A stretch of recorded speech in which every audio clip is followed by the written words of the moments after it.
Après le point de l'actualité qui a donc été dit par Hamza Diabli, place maintenant à la rubrique cuisine qui nous permet maintenant de recevoir Madame Ablan Kwasi Marie-Florence. Bonjour, vous êtes nutritionniste, cuisinière, et puis avec vous, on parlera aujourd'hui du petit déjeuner. Qu'est-ce que vous nous avez apporté?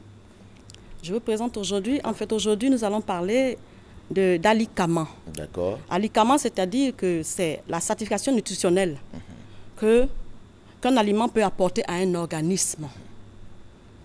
On mange, mais il faut savoir quoi manger pour guérir. On ne peut pas manger pour mourir, on dit manger pour vivre. Bien vivre surtout. Et c'est dans ce sens que je vous propose comme entrée la salade de feuilles de taro. D'accord. Le taro, j'explique un peu l'histoire du taro. Allez-y, c'est important. Le taro, il est l'origine Polynésie. Et il a été apporté en Afrique par l'Égypte. Il est cultivé dans toutes les régions. Seulement, en Côte d'Ivoire, il pousse partout. Voilà. Et le taro, il a de la vitamine A, C, B et E. Voilà. Donc, parlons du taro, hein, avant de... Les feuilles de taro. Les feuilles de taro, oui. Est-ce qu'on en a sur le plateau ici, les feuilles? On en a sur le plateau ici. D'accord. On en a sur le plateau ici qui a été décoré à la couleur de notre pays, orange, blanc, vert. D'accord. D'accord. Et ça, c'est pour l'entrée. Hein. L'entrée, donc, avec une vinaigrette simple. Voilà. D'accord. Naturel. Et en plus du taro, qu'est-ce qu'on a? Je vois très bien décoré comme entrée. On a, je crois, ce sont des crevettes, c'est ça? Oui, c'est des crevettes. Décoré avec des crevettes, après des courgettes avec de la carotte.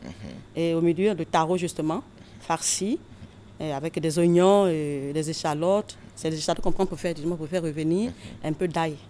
Et vous parliez à l'instant du bienfait du taro. Des feuilles de taro. Allez-y, des feuilles de taro, allez-y. Voilà. Et les feuilles de taro, comme je viens de dire, ils contiennent la vitamine A. D'accord. Il combat l'anémie. Bon. Il aide aussi pour la bonne vue, pour la digestion aussi. Et en plus, ça aide, ça favorise la croissance aussi. Ah oui? Oui, la croissance aussi. À partir de quel âge on peut déjà consommer les feuilles de taro? À l'âge où l'enfant commence à avoir déjà même 6 mois, il peut consommer. Quand on commence à faire les potages de son alimentation, parce que tout ce que nous mangeons, il a ça en potage, il peut commencer déjà à consommer la feuille de taro en purée. D'accord. En purée, hein? Oui, et en purée. Au fur et à mesure, on va essayer d'autres mets. Voilà, bien sûr. D'accord. On poursuit. Après donc l'entrée. Après l'entrée, nous avons... on a un menu. Oui.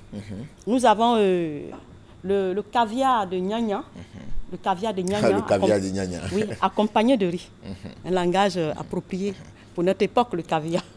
Et le caviar de Nyanya qui est juste à l'extrémité. À l'extrémité. Oui. D'accord. Et là, il faut combien on dira, de grammes ou de Nyanya pour obtenir cette pâte-là?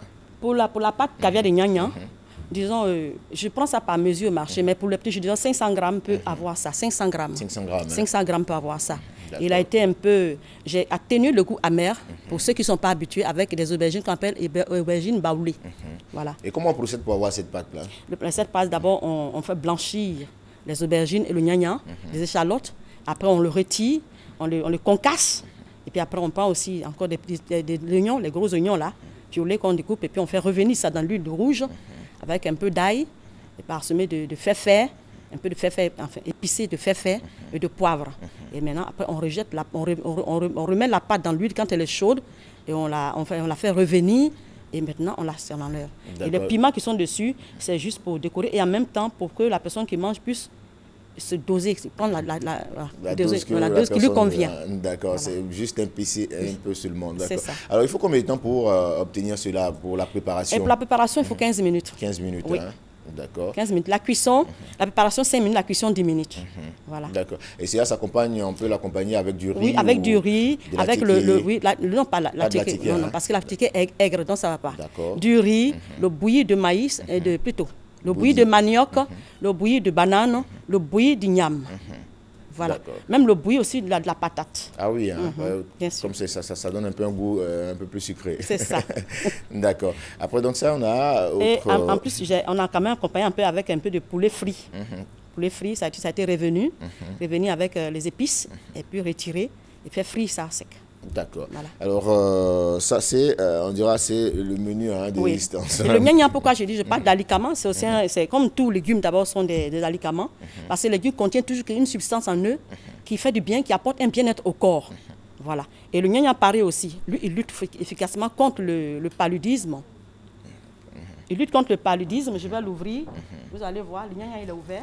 Bon, on ouvre le riz ici, vous allez voir le riz qui est ouvert aussi, décoré, toujours comme j'ai dit, dans la couleur de notre pays, orange, blanc, vert. Exactement. Et la décoration, ce n'est que la courgette découpée en lamelles, hachée de persil et des carottes aussi qui sont parsemées un peu tout autour. Avec la couleur du riz, ça fait orange, blanc, vert. Alors, vous parliez à l'instant hein, du gnagna, des bienfaits. Vous avez parlé du gnagna soigne le palu. Hein, et comment on l'utilise véritablement? Le gnagna, on peut le croquer sur toutes ses formes. C'est-à-dire on peut le croquer frais, cuit et séché aussi. À cause des périodes, à cause des périodes de pénurie de gnagna, on le sèche pour le conserver, pour qu'on ait un peu de conservation de gnagna au cas où, dans les périodes où ça ne produit pas. Voilà. Et il a les mêmes effets. Il ne change pas du tout. Que ce soit préparé, que ce soit frais oui, ou... oui, il ne change pas dessus. D'accord. Voilà. Et voici les vertus du gnagna, comme j'ai dit. Il combat le paludisme.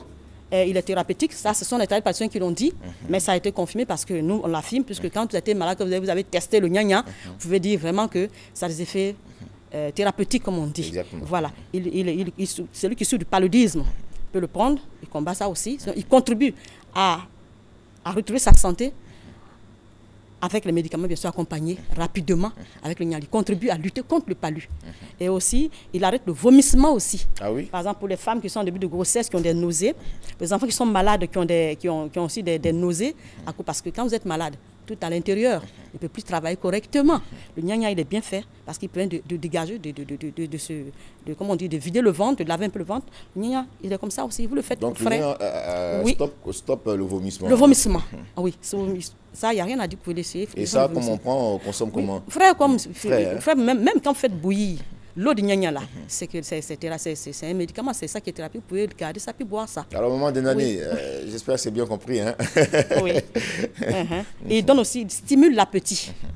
C'est pour ça que quand quelqu'un est malade, quand on donne le gnagna, tout de suite, il a envie de manger. Il refuse tout repas, mais quand il prend le gnagna, d'abord, il n'arrive pas à le vomir, ça ne donne pas la nausée et ça lui donne l'envie de manger. D'accord. Voilà. D'accord. Voilà. Et aussi, il favorise aussi l'élimination des urines.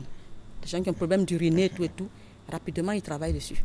Comme c'est un des au village, il travaille sur la prostate, mais en fait, parce qu'il s'occupe de... Ça permet facilement de dégager ce qu'on a comme urine. Voilà, c'est ça. D'accord. Avant de poursuivre, on va permettre à la réalisation qui est assurée par Christelle Akoussa de nous proposer ce qui suit la réclame publicitaire et on y reviendra tout à l'heure, madame.